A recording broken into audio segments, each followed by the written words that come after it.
আপনারা নিশ্চয়ই ইউটিউব থেকে অনেক খবর শুনেছেন, মোহনবাগানের নতুন কোন খেলোয়াড় আসছে, দল কেমন হবে, কারা বাদ যাবে, আরও কি পরিবর্তন আসছে। তবে এসবের পেছনে আসল সত্য কোথায়?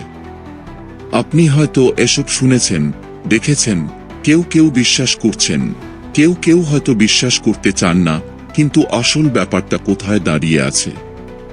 মোহনবাগানের দল গঠনের প্রক্রিয়া আসলে কোথায়? এই ভিডিওতে আমি আপনাদের সাথে শেয়ার করব আসল সত্যটা। প্রথমেই বলে রাখি, মোহনবাগানের যে সিস্টেম এতদিন ধরে চলে আসছে, সেটার মাধ্যমে আপনি সহজেই বুঝতে পারেন যে মোহনবাগানের দল গঠন মূলত কোচের সিদ্ধান্তের উপর নির্ভরশীল। তাই পরবর্তী মৌসুমে কোন খেলোয়াড় থাকবে বা বাদ যাবে তা পুরোপুরি কোচের মতামতের উপর নির্ভর করবে। তবে সবচেয়ে বড় প্রশ্ন হচ্ছে, মলিনা কি থাকছেন? অনেকেই বলবেন, কেন মলিনা যাবে? উনি তো লিগ শিল্ড জেতালেন, আমাদের এত ভালো পারফরম্যান্স দিলেন। মলিনার যাওয়ার প্রশ্নটা কোথা থেকে আসছে? বাস্তবে মলিনা যতক্ষণ পর্যন্ত ফেল করছেন না, ততক্ষণ পর্যন্ত তিনি মোহনবাগানের কোচ থাকবেন। কিন্তু ব্যাপারটা এতটাই সহজ নয়। কারণ মলিনার চুক্তি এই বছরের শেষ পর্যন্ত, এবং অনেকেই আমাকে প্রশ্ন করেছেন, মলিনার চুক্তি কি বাড়ানো হয়েছে? এখন পর্যন্ত মলিনার চুক্তি বাড়ানোর কোনো অফিসিয়াল খবর আসেনি। তবে এটা নিঃসন্দেহে বলা যায় যে মোহনবাগান ম্যানেজমেন্ট চাইবে মলিনাকে রাখতে। কিন্তু মলিনা কি থাকবেন? মলিনা যে কোনো বড় কোচ, তা নিয়ে কোনো সন্দেহ নেই। মলিনা, যিনি স্পেনের স্পোর্টিং ডিরেক্টর ছিলেন, একজন বিশাল পার্সোনালিটি। কিন্তু প্রশ্ন হল, যদি মলিনার কাছে স্পেনের কোনো বড় ক্লাবের অফার আসে বা স্পেনের জাতীয় দলের কোনো গুরুত্বপূর্ণ পদে তার প্রস্তাব আসে, তাহলে মলিনা কি মোহনবাগানে থাকবেন? এটা এখন একটি বড় প্রশ্নচিহ্ন। আমি মনে করি আপনারা হয়তো এ বিষয়ে ভাবেননি। আমরা ধরে নিয়েছিলাম মোহনবাগান চাইলে মলিনা থাকবে, আর মোহনবাগান না চাইলে মলিনা চলে যাবে। কিন্তু মলিনার লেভেল এমন নয়। যদি মলিনা চাইলে তিনি থাকবেন, আর যদি না চান, তাহলে তিনি চলে যাবেন। এদিকে দিমিত্রি পেট্রার্ডস এবং জেসন কামিন্সও এ লিগ থেকে ভালো অফার পেতে পারেন। তাদের পেছনে অনেক ক্লাব রয়েছে। আমরা ধারণা করেছিলাম যে এসব সবকিছু মোহনবাগানের উপর নির্ভর করছে। যদি মোহনবাগান রাখতে চায়, রাখবে, আর না চাইলে ছেড়ে দেবে। কিন্তু দিমিত্রি পেট্রার্ডস নিজেই জানিয়ে দিয়েছেন, যদি মোহনবাগান তাকে না সরায় বা না ছেড়ে দেয়, তবে দিমিত্রি কোথাও যাচ্ছে না। একইভাবে জেসন কামিন্স ও জেমি ম্যাকলারেনকেও দেখে মনে হচ্ছে তারা মোহনবাগানের সঙ্গে গভীরভাবে যুক্ত। তবে এটা কিন্তু পুরোপুরি নিশ্চিত নয়। যদি উদাহরণস্বরূপ লা লিগার কোনো বড় ক্লাব জেমি ম্যাকলারেনকে অফার করে, তাহলে কি তিনি ইন্ডিয়াতে মোহনবাগানে খেলবেন? আপনি হয়তো ভাবছেন, এদের তো চুক্তি রয়েছে, তারা চুক্তি ভেঙে কিভাবে চলে যাবে? তবে এর একটি পরিষ্কার উদাহরণ হল আনোয়ার আলী কেস। আশা করি আপনি এটা ভুলে যাননি। এটি অবশ্যই একটি অস্বাভাবিক ঘটনা ছিল, তবে আমি বলছি স্বাভাবিক পরিস্থিতিতে প্রতিটি প্লেয়ারের চুক্তির সাথে একটা এক্সিট ক্লজ থাকে বা ট্রান্সফার ফি থাকে। যদি কোনো ক্লাব সেই ট্রান্সফার ফি পরিশোধ করে, তাহলে প্লেয়ারটি সেই ক্লাবে চলে যেতে পারে।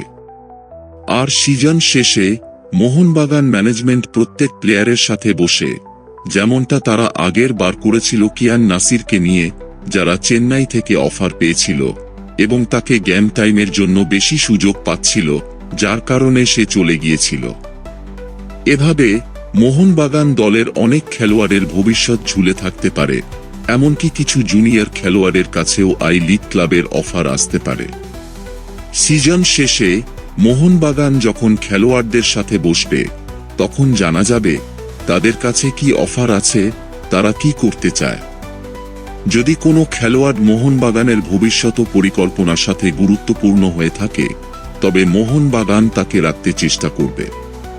এই ক্ষেত্রে তারা তাকে কাউন্টার অফার করে তার কাছে যে অফার আছে তার চেয়ে বেশি টাকা অফার করতে পারে। অন্যদিকে বিদেশি খেলোয়াড়দের সাথে আলোচনাও হবে। যদি কোনো বিদেশি খেলোয়াড়কে ছেড়ে দিতে হয়, তবে তাকে কিভাবে রাখলে বা কোন প্রস্তাবে তাকে রাখা যাবে সেটি নিয়েও আলোচনা হবে। এখানে একটা মজার বিষয় আছে। ধরুন আমরা ধরে নিয়েছি যে মোহনবাগানকে একজন সেন্ট্রাল মিডফিল্ডার দরকার, আর ডিফেন্সেও কোনো সমস্যা নেই, কিন্তু যদি কোনো খেলোয়াড় চলে যেতে চায় তাহলে তার জায়গায় আরেকটি খেলোয়াড় আনা হবে। গত বছর আনোয়ার কেসের পর থেকে কোন খেলোয়াড়ই সিকিউর নয়। কে কখন চলে যাবে, চুক্তি ভেঙে চলে যাবে, এসব কিছুই হতে পারে। মোহনবাগানের দল গঠন ইতিমধ্যেই শুরু হয়েছে, তবে কিছু খবর শুনছি যে এটা প্রায় সম্পূর্ণ হয়ে গেছে। তবে এই খবর সম্পূর্ণ ভুয়া। মোহনবাগান কোচের সাথে আলোচনা করে তারা প্রথমে বুঝতে পেরেছে যে কেমন ধরনের খেলোয়াড় তারা দলে যোগ করতে চায়। বর্তমানে তারা এ ধরনের উপলব্ধ খেলোয়াড়দের এজেন্টদের সাথে প্রাথমিক কথা বলছে, যেহেতু তারা এখনো অন্য কোনো ক্লাবের সাথে চুক্তিবদ্ধ। কথাবার্তা সোজাসুজি খেলোয়াড়দের সাথে হয় না, বরং এজেন্টের সাথে হয়। তারপর যখন তাদের লিগ শেষ হবে তখন তারা খেলোয়াড়দের সঙ্গে বিস্তারিত আলোচনা করবে। এজেন্টদেরও এক ধরনের স্বার্থ থাকে, কারণ প্রতিবার যখন কোনো খেলোয়াড় ট্রান্সফার হয় এজেন্টরা তার ট্রান্সফার ফি বা জয়েনিং বোনাসের একটি পার্সেন্টেজ পায়। বড় ক্লাব থেকে যদি বেশি টাকার অফার আসে তবে এজেন্টরা লাভবান হয়, এবং অনেক ক্লাব সরাসরি এজেন্টেরও অফার করে। ফাইনাল ডিসিশন নেওয়ার জন্য সামার ট্রান্সফার উইন্ডোটা খুব বড় থাকে। কথাবার্তা আগে থেকেই চলে, কিন্তু ফাইনাল ডিসিশনটা ট্রান্সফার উইন্ডোতেই হয়। ধরুন মলিনা যদি স্পেনের কোনো জাতীয় দলের কোচের অফার পান, তাহলে নিশ্চয়ই তিনি মোহনবাগানে থাকবেন না। এমনটা হলে নতুন কোচের সিদ্ধান্ত অনুযায়ী হয়তো কিছু খেলোয়াড়দের বাদ দেওয়া হবে এবং নতুন স্টাইলে পুরো দল গঠন করা হবে। এই ধরনের জল্পনা, যেমন মেসি মোহনবাগানে যোগ দিচ্ছেন ইত্যাদি খবর, কখনো বাস্তবায়িত না হওয়ার পর কেবল দর্শকদের দৃষ্টি আকর্ষণ করে। তবে যখন দেখা যায় কিছু পরিবর্তন হচ্ছে, তখন অনেকেই মনে করেন সবকিছু ঠিক ছিল, অথচ বাস্তবতা আলাদা। এখন মোহনবাগানের পরিকল্পনা কি? তারা দলের গঠন নিয়ে কাজ শুরু করেছে, কিন্তু সিজনের শেষে আগস্টের কাছাকাছি বা ট্রান্সফার উইন্ডোর আগে আমরা আসল সিদ্ধান্তগুলো জানতে পারব। যতই খবর আসুক, সেগুলোর সত্যতা যাচাই করার আগে সাবধানে চিন্তা করুন। মলিনার চুক্তির ব্যাপারে তথ্য প্রথমে আসবে, তারপর আস্তে আস্তে অন্যান্য খবরগুলো আসবে। এই ভিডিও থেকে যদি কিছু শিখতে পেরেছেন, তবে চ্যানেলটি সাবস্ক্রাইব করুন এবং কমেন্টে আপনার মতামত জানাতে ভুলবেন না। জয় মোহনবাগান।